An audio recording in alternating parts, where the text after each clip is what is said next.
When we begin the journey, we begin to chase ketones. We begin to chase ketone levels. And initially, it can be beneficial because it teaches us what has a negative impact. So when we elicit an insulin response, we drop ketones. So this basically teaches us what types of foods are high in carbohydrate that we were unfamiliar with. Because most of the people on the call, if not all of us, now understand that carbs is sugar. But other things like nuts and seeds and tomatoes, which are high in lectins, they can also elicit a response which will lower a ketone reading. So it's fantastic in the beginning.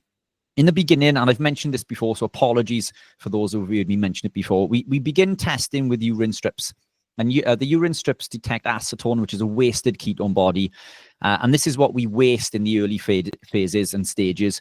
And that's fantastic because it means that we are metabolizing fat. We don't burn fat, by the way, we metabolize it. But we are literally peeing out fat, if you like. But this shows an inefficiency in utilization of ketones because acetone is a wasted ketone body.